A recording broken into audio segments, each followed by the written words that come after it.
friends. Welcome to your Metabolic Loop Method Prep Week. While we're waiting on your lab results to come back, because having that information will enhance your learning experience as we go through these educational modules together. We are not going to waste a single day. This week is about learning the foundational principles that support everything else in this educational program. We're going to explore how to support the three core areas of your metabolism. Number one, the foundation is going to be how do we liberate your gut?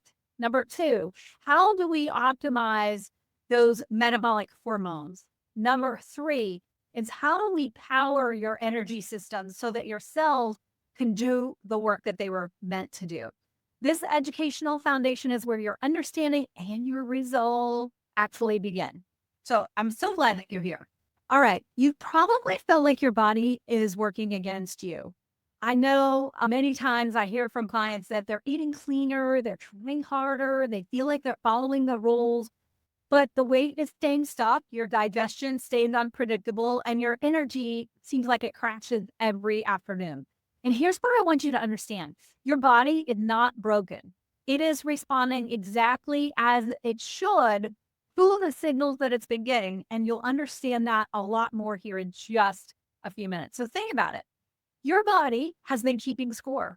Every skipped meal, every period of restriction, every time you push through exhaustion instead of resting, every blood sugar crash and spike, every stressful season that you powered through without support, your body remembers that time that you went 3 days eating nothing but salads and coffee.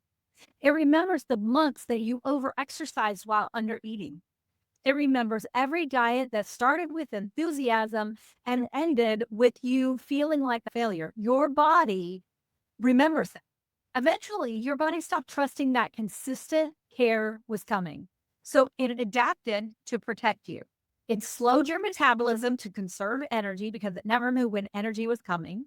It started pulling resources away from digestion to focus on those things that we need to just survive. And it started storing fat as insurance against that next period of where no food was coming in. Not to punish you, but really to keep you safe. Your body has been doing exactly what it's been designed to do. When your gut is inflamed or struggling, whether from stress, poor food choices, medications, or even well-intentioned restriction, like you're trying to be in a calorie deficit, or you're trying to eat more protein and less carbohydrates, that inflammation doesn't stay local. It creates this cascade effect throughout your entire system, throughout your entire body. Gut inflammation throws off your hormone balance. Your insulin becomes less effective. Your cortisol stays elevated. Your thyroid hormones get suppressed. Your sex hormones decline. And when those hormones are dysregulated, your metabolism loses the ability to communicate effectively. It can't tell when to store energy versus when to burn it. Your cells become resistant to insulin signals. Hormones get confused and they drive cravings at the wrong time or all the time. You never get that message that you're full. Meanwhile, your mitochondria, the little powerhouses in every cell that produce your cellular energy, start running inefficiently or shutting down altogether. They're not getting the right fuel, the right signals, and they don't have the right environment to function optimally. Imbalance, where we have that inflammation coming from the gut, where we have those mixed signals coming from unbalanced hormones, will affect how healthy your mitochondria are and how efficiently they're actually able to do their jobs. Here's the kicker. When your cellular energy production is compromised, your gut now doesn't have the resources that it needs to heal its and repair its lining. Your immune system doesn't have the energy to calm down inflammation. Your liver doesn't have what it needs to process toxins effectively so that inflammation continues. The hormones stay out of balance and the mitochondria just keep struggling. This is a cycle. This is the metabolic loop that have been running in the background. It either works and it functions towards health, or if you're not supporting it in the right way, it will work and it functions and cycles towards dysfunction and it can keep you stuck. And this week, we're going to start supporting your body's natural ability to shift out of this pattern. I usually say when you could get the first domino to fall, then the other dominoes will naturally fall because that's how your body is built. Okay, so we're going to start to begin shifting this metabolic loop with what I call some daily anchor points. 3 specific moments in your day where you send new, consistent signals to your gut, your hormones, and your metabolism. And these aren't just like throw spaghetti at the wall, arbitrary kind of wellness practices.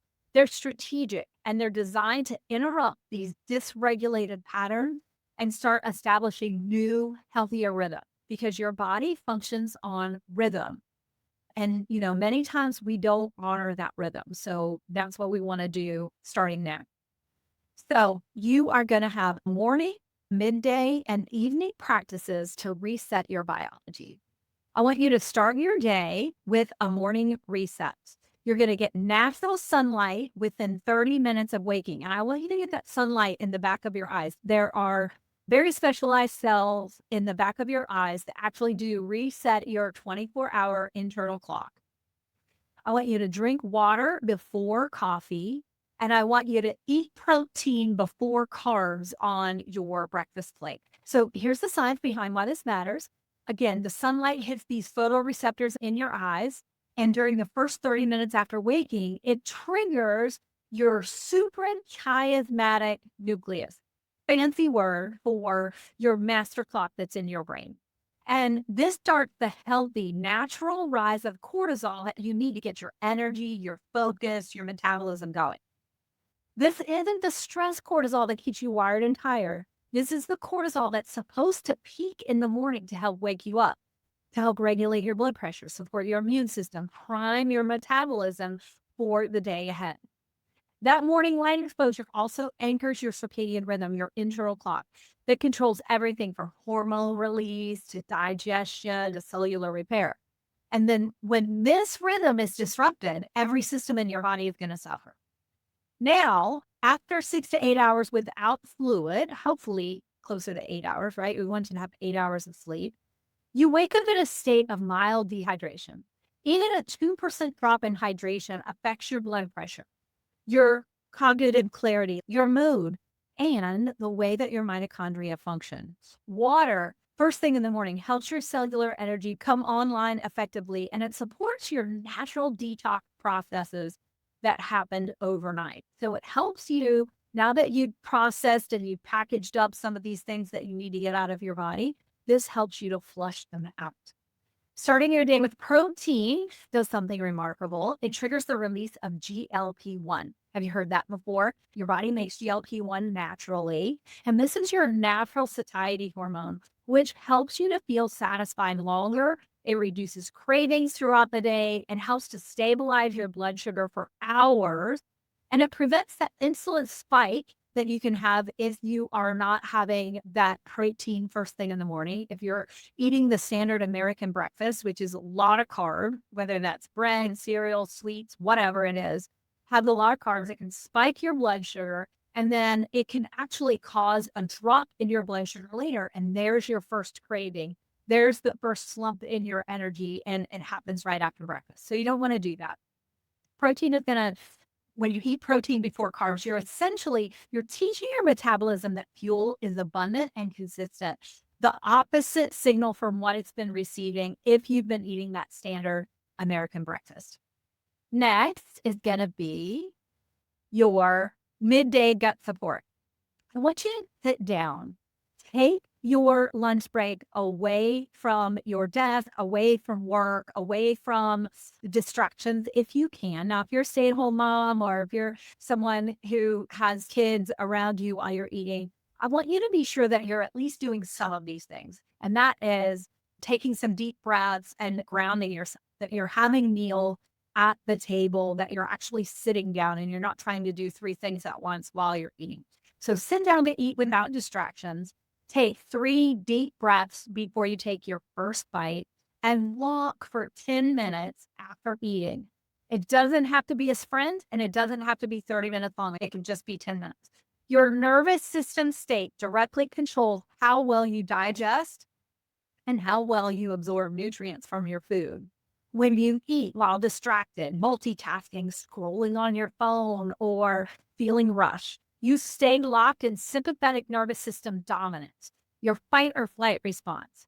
In this state, blood flow gets redirected away from your digestive organs, away from your stomach, away from your liver, away from your pancreas, and towards your muscles in case you have to get up and run, right? Stomach acid production drops and your digestive enzyme release decreases. Food through your gut slow down or can stop altogether.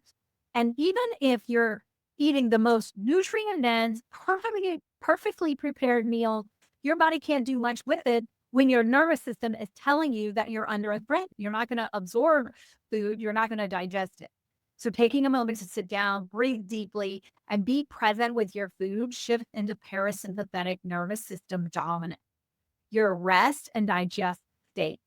This is when your body can actually break down food properly, absorb nutrients efficiently, and begin the repair process in your gut lining. And that 10-minute walk after eating creates a powerful metabolic advantage. Your muscles become like sponges. They pull glucose out of your bloodstream without requiring a big insulin response. So it's like your muscles become a sponge.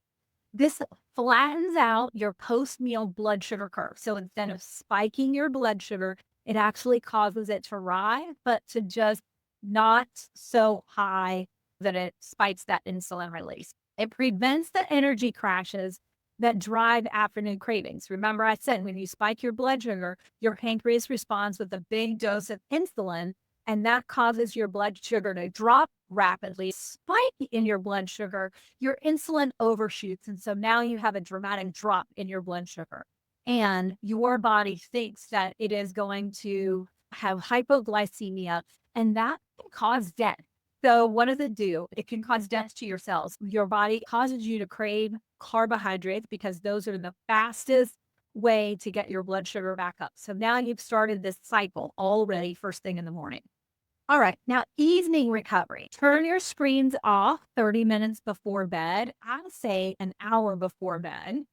Do one calming practice and acknowledge one thing that went well today. And that's going to be super important as you're learning new things. I want you to pat yourself on the back. I want you to have something positive as you go into your sleep state. So blue light from screens, phones, tablets, computers, TVs, even a little light on some of our electronic equipment can suppress your natural melatonin production. And melatonin isn't just about sleep. It's one of your body's most powerful antioxidants.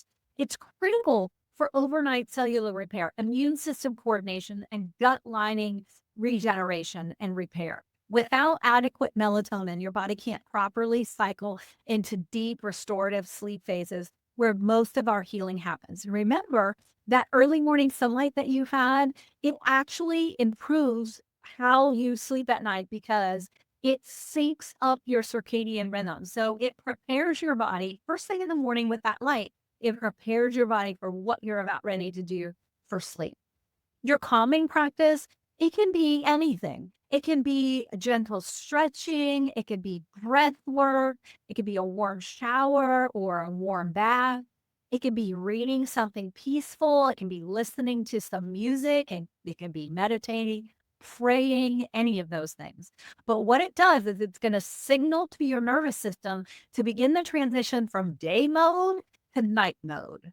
This allows your cortisol to naturally fall, your heart rate to slow, your body to shift into repair mode, your body temperature to decrease because you actually need that to bring about that reparative and restorative sleep.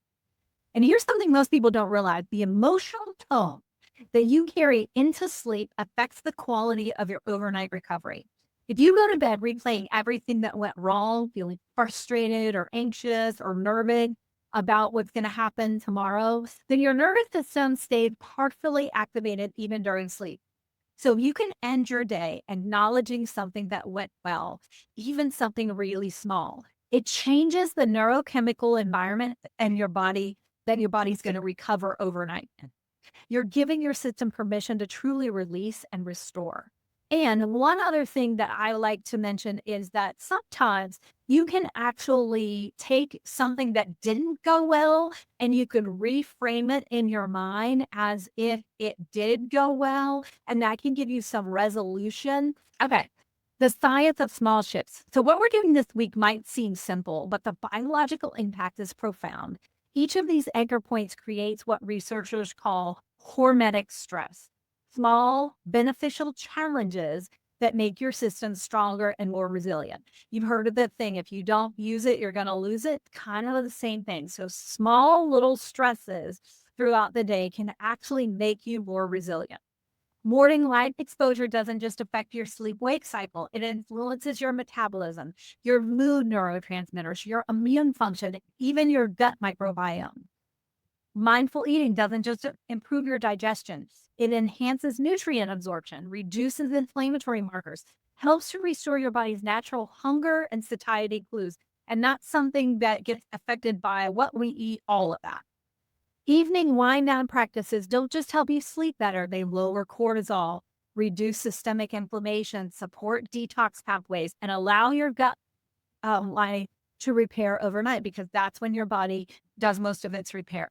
This is how we begin to shift the metabolic loop from dysfunction to optimization, not through dramatic overhauls, but through consistent strategic support of your body's natural rhythm. So this week isn't about perfection. It's about consistency and beginning to rebuild the trust between you and your body. You're establishing the foundational rhythms that will support everything else that you learn in this educational program. Once you practice with these three anchor points, you'll be ready for the complete metabolic loop educational curriculum. But this foundation that we're building now through education and application is what makes everything else possible. Your body has been waiting for these signals, and let's start to give it to them consistently.